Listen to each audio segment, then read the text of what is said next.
Africa, Africa, oh liberté.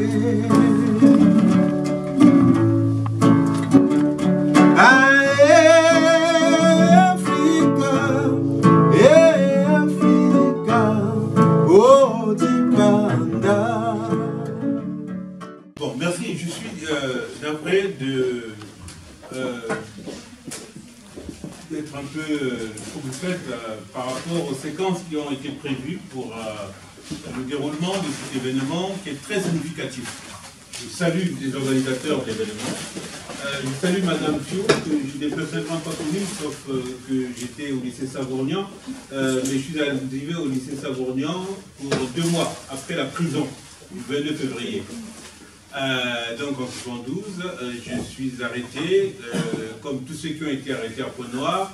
Je suis en terminale au lycée Victor Augagneur et je deviens non grata à Pointe-Noire et obligé de terminer ma terminale au lycée Savournian où j'obtiens le bac du coup et où je découvre de nouveaux amis comme Benjamin Tungamani, ceux de l'IGEC, comme Désiré Mandilou, Jérémy Dongala, qui était dans la même classe que moi, en seconde A1B. Et avec ces jeunes amis de Brazzaville, y compris Blaise Bilombo, nous avons beaucoup travaillé. Lorsque, après le bac, il nous fallait réfléchir sur comment le mouvement révolutionnaire doit continuer dans le pays, c'est notamment avec Jérémy Dongala qu'on discutait clandestinement sur ce qui est devenu et ce que plus tard est donc devenu le concept de Mitry quand l'autocritique circulait sous le manteau, l'autocritique du MV2. C'est dire simplement que je peux parler d'une expérience de jeunesse, de jeunes lycéens devenus étudiants, et je peux situer, si j'en avais encore l'opportunité aujourd'hui, ce que l'on a indiqué dans le programme, à savoir le contexte historique ou les origines historiques de ce concept-là. Mais du point de vue du mouvement étudiant, tant à Brazzaville, mais surtout à Pointe-Noire, mais aussi du point de vue du mouvement syndical ouvrier, parce que précisément, à Pointe-Noire, nous avons travaillé avec des syndicalistes, et c'est pour cela que, il faut bien le dire aussi, lorsque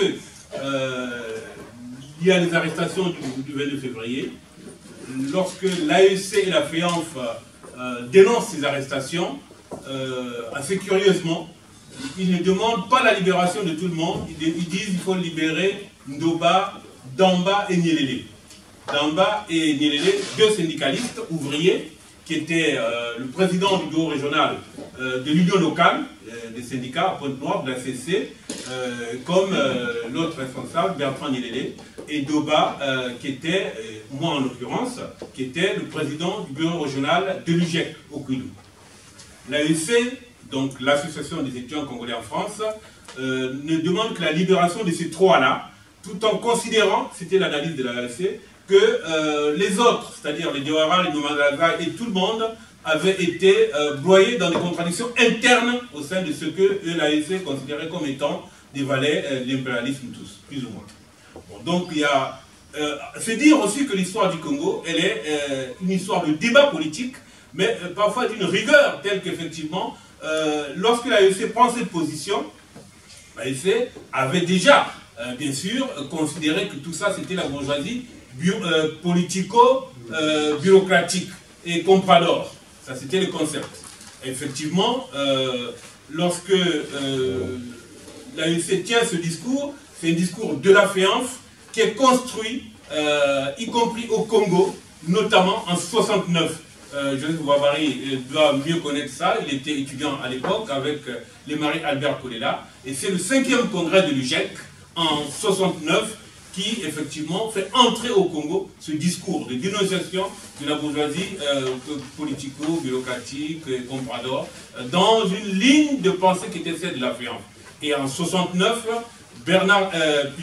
Marie-Albert Kolela, président de l'UGEC,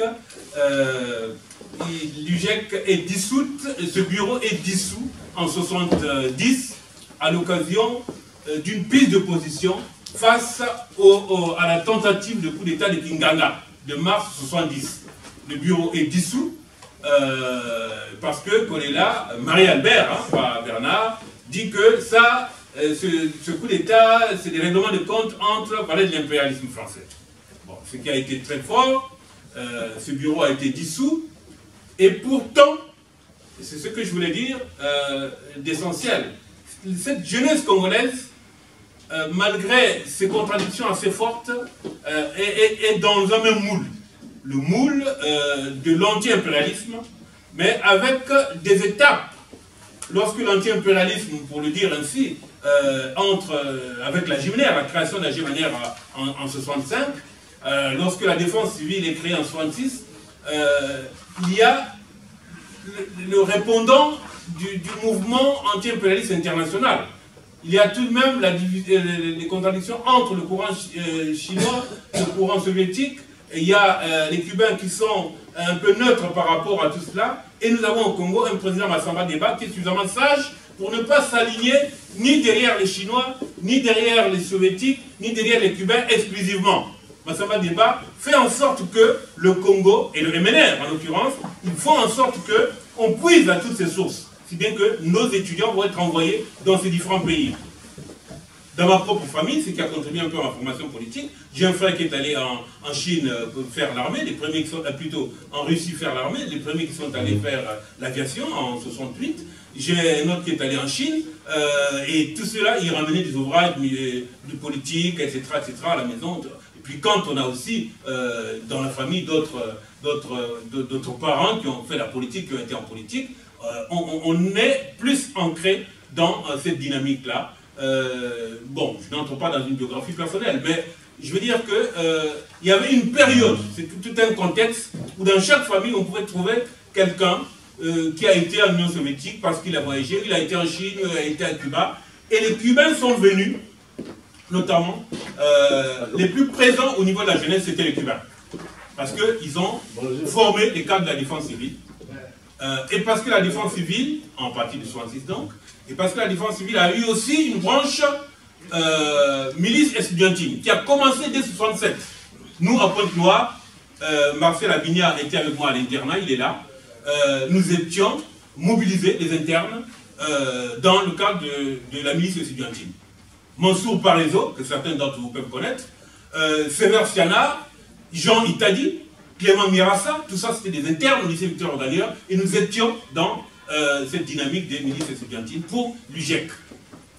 67-68, l'UGEC connaît une rupture interne parce qu'il y a un courant, après le 4e congrès, c'est les Kunzu qui dit qu'il faut aller dans le CNR, alors que ceux de l'AEC ici disent que non, le CNR, pas question, et ça conduit au 5e congrès dont j'ai parlé tout à l'heure. Mais j'ai préféré commencer par le 5e congrès, c'est-à-dire la démarcation entre un courant qui s'est revendiqué de la ligne de la FEANF en disant que la jeunesse, l'UGEC doit être autonome au sein du mouvement de la jeunesse et indépendant de tout parti politique. C'est le courant auquel moi personnellement je me suis rattaché et dans lequel j'ai continué. Et il y a eu un autre courant qui disait qu'il faut aller dans le cadre du parti et travailler à l'intérieur. D'abord le CNR, ensuite le PCT. Néanmoins, lorsque ces deux courants se confrontent, il y a une matrice commune dont je parlais tout à l'heure, c'est-à-dire l'anti-impérialisme, défendre le pays. Il y a un nationalisme. Et ce que le MNR avait semé avec Massamba Deba, cette possibilité de défendre notre pays en puisant à toutes les sources possibles du progressisme, ça va continuer à nous habiter. Si bien que, quel que soit le courant, soit les autonomistes, soit ceux qui pensaient l'intégration pour transformer de l'intérieur, on a eu chaque fois à évoluer ensemble. Alors, nous dans l'UGEC, c'était des moments bien plus importants qui nous ont rassemblés. Et ces moments qui nous ont rassemblés, presque à chaque fois, il y avait la présence d'Ange Diawara. Je voudrais quand même le dire pour indiquer que le contexte qui conduit à cette pensée en termes d'analyse de classe, c'est-à-dire l'obumétrie, c'est en termes d'analyse de classe et de couche sociale. cette analyse est produite dans un contexte où, dans le pays, il y a des jeunes, les mieux remarqués, qui sont dans les internats, suivent des formations politiques. Nous nous retrouvons avec Pierrot Eboundi, nous disons toujours Pierrot Eboundi qui est là. Nous nous retrouvons, par exemple, lui et moi, on se retrouve, on fait connaissance dans un camp de formation militaire. Pendant 1 mois et demi, nous suivons une formation accélérée d'officiers. C'est comme cela qu'on a appelé à Makala, c'est-à-dire à Mantimou. C'est là que les anciens de la GMNR avaient été formés pour être intégrés, les anciens de la défense civile avaient été formés pour être intégrés à l'armée. La formation que nous suivons, en haut lieu, elle est inspirée par Ange Diawara, qui est venu 2 fois nous donner 2 séances de formation politique à cette occasion. Son second était Ikoko, qui gérait notre formation, et il y avait aussi Mondele Ngolo, avec qui on a fait des marches, ainsi que Njombo, l'actuel préfet de la Likwala, tout cela était au matin. Njombo était aussi au matin. Caporal-chef Njombo, comme on l'appelle. Bon, ça c'est un des éléments pour illustrer cette dynamique qu'il y avait dans la jeunesse pour la formation. Mais avec effectivement la présence de leaders qui tenaient à ce que la jeunesse entre et développe la dynamique anti-impérialiste qui était la matrice, malgré les contradictions internes entre différents courants, dans les 2 grands courants que j'ai indiqués au départ. Un autre moment de formation et de rassemblement, je ne sais pas si tu étais, en avril, les vacances de Pâques 71 aussi, oui, je crois, nous nous retrouvons à Mantimou, plutôt au pont du Djoé, pour une formation d'acteurs culturels. Et les acteurs, je crois que tu devais être là, puisqu'après tu as animé la GITAM, le groupe d'acteurs culturels au lycée Savorgnan. Mais nous, à Pointe-Noire, donc on vient, moi je m'occupais de l'action culturelle au lycée, pour toute la région du Pilou. Et ce rassemblement, pendant 15 jours, toutes les vacances de Pâques, nous les avons passées là à Mantimou. Diawara est venu nous donner une conférence. Maxime Debeka gérait cette formation parce que lui, il était directeur général de la culture. Alors, et ce sont des élèves qui viennent d'un peu partout, enfin, en gros, c'est Pointe-Noire et Brazzaville, qui étaient les grandes bases de mobilisation. La formation militaire, comme je l'ai dit, l'action culturelle et la formation politique, voilà, c'était, on dira pas les 3 mamelles, puisqu'il y en a rarement ou jamais 3, mais enfin, c'était les 3 branches qui permettaient une dynamique de formation des jeunes depuis les établissements secondaires jusqu'à penser en termes d'analyse de classe. Alors, nous avons des amis qui étaient très très forts dans ces domaines-là. Bon, nous tous, on y est venu parfois par la voie classique de la formation scolaire qui, à l'époque, était très favorable à la pensée progressiste. Nous, dans les programmes, on entre à partir de la seconde, on étudie Fanon, on étudie les cahiers de retour au pays natal des Césaires, on étudie la tragédie du roi Christophe. Tout ça, c'était des nouveaux programmes qui permettaient effectivement une ouverture différente de celle qu'avaient les générations d'avant. Et ça, c'est par la voie scolaire normale. Alors, quand on complète cela par le militantisme, notamment quand on était dans les internats, pratiquement, c'était tous les internes qui étaient mobilisables, mais tous ne se mobilisaient pas parce qu'il y avait aussi ce qu'on appelait les carriéristes. Enfin, on avait des débats de ce genre. Mais, par exemple, je prends un cas, à Makala, quand nous sommes avec les Pierrot et Boundi, on nous demande à la fin, bon, qui veut rester dans l'armée? Bon, mais nous tous, pour la plupart, on se dit, bon, écoutez, on va continuer les études, hein. Je suis en première. Lui, bon, je pense que tu vas être en première. On dit, non, nous, on va continuer les études. Mais il y en a qui ont choisi de rester dans l'armée. Garcia, il est général, il a été recruté là. Conta est général aujourd'hui, il a été recruté là. Fidel Buiti était déjà à l'école Éclair. C'était très très proche d'Ange, qui était pratiquement vraiment d'Ange. Mais enfin, Fidel et moi, on se connaissait depuis Pointe-Noire, parce qu'il avait été au lycée de Pointe-Noire. Mais enfin, rien que ces universités-là, c'est là à Makala qu'ils ont été recrutés. Bon, nous, on s'appelait officier commando de Makala, mais parce qu'effectivement, on avait une bonne formation. Mais des jeunes, ce brassage-là, pour nous, il n'y avait pas une histoire d'ethnie, de tribus et tout ça, parce que l'autre volet du débat qu'on va avoir aujourd'hui, c'est celui-là. Alors, mais tout ça, c'était quand même pensé dans une tradition congolaise. Et je pense que l'essentiel, c'est qu'on retrouve des traditions congolaises qui ont fait l'idée de patrie, l'idée de Congo, l'idée de nation, de construction nationale. Et c'est dynamique avec des aînés. Ange Diawara n'était pas une différence d'âge de peut-être 10 ans avec nous. Bon, il était très jeune. Il est assassiné quand il a 30 ans. Vous voyez, qu'est-ce qu'un jeune de 30 ans aujourd'hui? Mais quelle était l'espérance de vie des Congolais aussi? Il faut le voir. Combien nous étions? À peu près 1 million. Nous nous connaissions pratiquement tous. Bon, donc moi je voudrais que, s'agissant du contexte, je pense que le roman de Madame Fiou a des possibilités, il y a des clés qui permettent de situer ce contexte.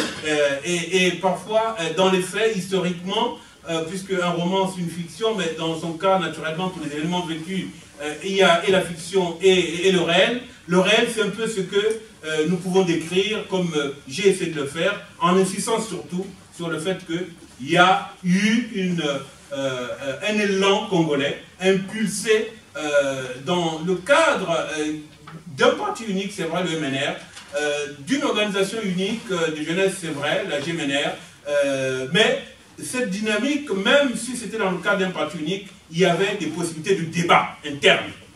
Débat interne, et avec comme vecteurs principaux, comme levier peut-être dans ce débat, trois que j'ai distingués. La culture, l'action culturelle. Maxime Ndebaka a joué un grand rôle avec la Direction générale de l'affaire culturelle. Et la formation militaire, pour certains, y compris bien sûr la formation politique, et les élèves les meilleurs, souvent étaient les mieux placés pour avancer. Et il faut dire aussi que, en tout cas, ceux qui se mobilisaient le plus, qui étaient les militants, les vrais militants, c'était jamais de mauvais élèves. Bon, on ne peut pas parler de soi-même comme ça, mais moi, les frères qui sont là, les amis qui sont là, savent que moi, au lycée Victor Gagneur, j'étais toujours prix d'excellence, de la 6e à la terminale. La terminale, on a eu le bac direct. Mes frères qui sont là ont toujours été des brillants étudiants, que ce soit Benjamin, bien sûr, que ce soit Pierrot et Marcel Avignat, qui est là derrière. Nous étions, on n'a pas eu de complexe, même avec quand les gens louaient, mais les Français et tout ça, on a été en classe de 4e classique moderne avec les petits blancs, et on les a battus parce que, bon, on savait que nous, on doit avancer, on avait une conscience qu'il faut réussir. Donc tout ça, c'était des facteurs importants dans la jeunesse que nous étions. Alors, je vais m'arrêter là, en terminant par un argument qui n'est pas si habituel, mais ça a beaucoup joué. Moi, dans ma formation personnelle, ça a beaucoup joué. J'ai découvert le CEFRAD quand j'arrive pour passer mes premières vacances à Brazzaville en 69. Je vais au théâtre, il y a le CEFRAD qui joue la pièce de Bertolt Brecht, L'exception et la règle. Alors, il y a un refrain qui est resté. Ne dites pas, ne dites jamais, c'est naturel. Ne dites pas, ne dites jamais, c'est naturel. C'est tout cela qui nous a aidés à avoir une conscience politique. Donc la question, c'est la conscience politique. Rien n'est naturel dans la société, ne dites pas que c'est naturel. Il faut interroger, il faut analyser la réalité. Bon, je m'en tiens à cela. En disant, pour terminer, qu'il y aura la minute de silence qui sera observée tout à l'heure, je m'y associe aussi pleinement que cela puisse s'imaginer. De tous les dirigeants du 22 février, Ange Diawara, je l'ai connu au sens où il venait nous parler et parfois je répondais à des questions qu'il posait. Mais j'ai surtout connu Prosper Matoupampolou, qui était commissaire du gouvernement à Pointe-Noire. Et tout ce que nous avons fait à Pointe-Noire, c'était parfois contradictoire, hein, parce que moi je suis de la ligne autonomiste. Mais Matoupa comprenait tout ça et nous travaillons de manière formidable. C'était un homme d'une intelligence bon, que je n'avais pas rencontré parmi les dirigeants de l'époque. C'était un homme d'une ouverture et surtout ce sens de la mobilisation de la jeunesse. En tout cas, je m'associe à la minute de silence qui sera observée tout à l'heure Autant que je vous prierai de rappeler aussi que dans le mouvement étudiant qui a conduit au M22, dans la grève de novembre 1971, il y a eu aussi un étudiant mort à Pointe-Noire pendant que nous étions arrêtés et qui voulait nous libérer. J'étais celui qui était le président à l'époque et c'est moi qui avais parlé au nom de tous les élèves en Ngouabi à la chambre de commerce quand il y a eu coupure de lumière et qu'on avait dit que non, Ngouabi va être tué, ce jour-là il devait être tué. Non, il ne s'agissait pas de tuer, ça c'est la version que j'ai reçue ici à Paris il y a quelque temps. Le capitaine Kimfoussia de l'époque, le lieutenant Kimfoussia de l'époque, n'était pas parti pour tuer Ngouabi, il était parti avec Mantoumpa que j'avais rencontré dans la clandestinité au quartier 300 Pointe-Noire, il n'était pas parti pour tuer Ngouabi, ils étaient partis pour l'arrêter, le ramener à Brazza pour que le débat prenne d'autres formes pour se poursuivre. Donc l'extinction de lumière qu'il y avait eu à la chambre de commerce le 21 février, c'est moi qui parlais au nom de tous les élèves qui étaient là. Je parlais au président Ngouabi, il l'avait apprécié à sa manière, il y a eu l'extinction de lumière, mais l'histoire ne doit pas retenir que ces jours-là, Ngouabi devait être assassiné. Non, c'est les acteurs qui sont devenus plus tard acteurs dits du 22 février, au nom de l'autocritique, n'étaient pas des assassins. Si vous voulez,